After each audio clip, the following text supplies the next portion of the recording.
Have you ever done that morning zombie shuffle to the coffee maker? You know, when you're completely useless until that very first sip hits your system? Yeah, we've all been there. Welcome to this explainer. Today, we're looking at a literal biological battle that's happening inside your head every single morning. We're going to explore what I call the caffeine arms race. We'll see how that innocent-looking morning cup of coffee is secretly resetting your neurological baseline without you even realizing it. If you love digging into the hidden mechanics behind those everyday habits we kind of just take for granted, well, you're in the exact right place. Let's get right into it. There's a realization that hits incredibly hard when you truly analyze this morning ritual. Think about this for a second. You aren't drinking coffee for a boost anymore. You're drinking it just to feel human. Your brain has officially outsmarted your morning routine by sprouting thousands of new receptors to neutralize your caffeine intake.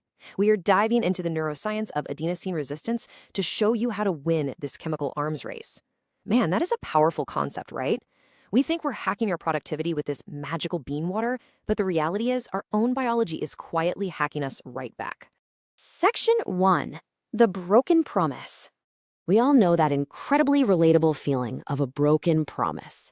You drag yourself to the kitchen, you brew that fresh cup, and you're fully expecting that wonderful, jittery wave of pure productivity to hit you like it used to. But lately, the magic is kinda gone. See, what you want is stimulation, but what you actually get is dependency. Think of it like a bank account. You want your coffee to be a bonus check that makes you rich in energy.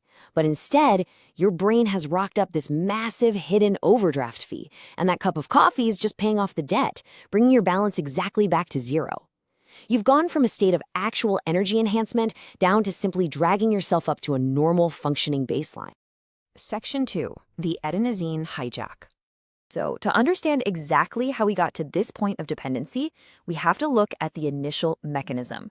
Caffeine molecules literally hijack your adenosine receptors, totally blocking natural fatigue signals.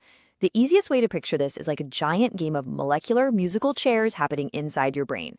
As your day goes on, your body naturally produces a chemical called adenosine. Adenosine's only job is to find an empty chair, a receptor, sit down and tell your brain, hey, we're getting tired. But caffeine is the ultimate party crasher. Its molecules are shaped almost exactly like adenosine. So caffeine rushes in, totally steals all the empty chairs, and sits down first. It doesn't actually hand you a battery pack of new energy, it just aggressively prevents the tired signals from sitting down. Moving on to Section 3. The brain retaliates. Now, your body is an incredibly sophisticated biological machine, and it operates on a strict principle called homeostasis. Basically, it absolutely hates being out of balance, and it definitely refuses to let you stay artificially stimulated forever. Enter adenosine resistance. This is the neurological retaliation where the brain sprouts new docking sites to counteract blocked receptors and restore chemical equilibrium. Because the caffeine keeps stealing all the chairs, the brain realizes the tired signals just aren't getting through. So, to ensure you eventually sleep, it begins building brand new biological infrastructure. It literally forces new chairs to materialize out of thin air. Thousands. I mean, let that number sink in for a second. Your brain doesn't just adapt by opening up 1 or 2 new pathways to deal with your daily coffee habit. No, it literally sprouts thousands of brand new receptors to neutralize the caffeine. It's an all-out structural adaptation.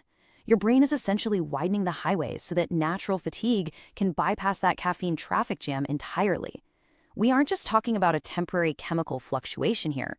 Your physical brain architecture is actively changing in response to your daily routine.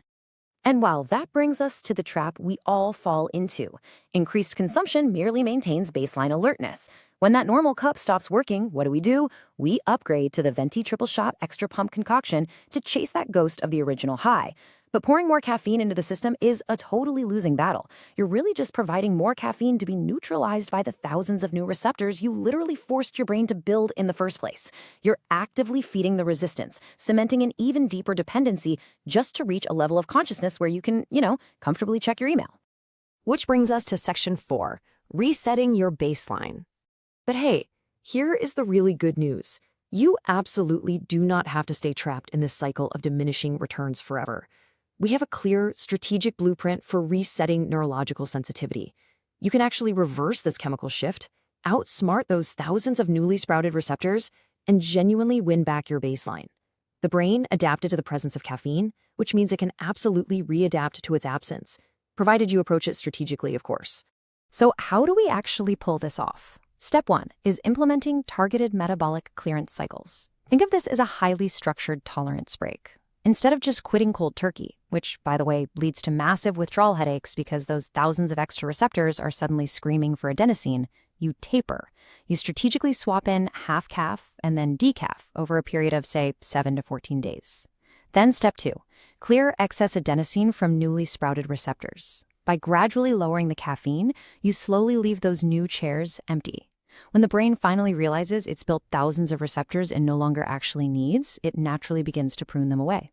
And finally, step 3, reset neurological sensitivity. After completing a proper clearance cycle, your receptor count drops right back down to normal. So the very next time you have a regular cup of coffee, it's going to hit you with the exact same electric, mood-boosting magic it did on day 1. You win the chemical arms race.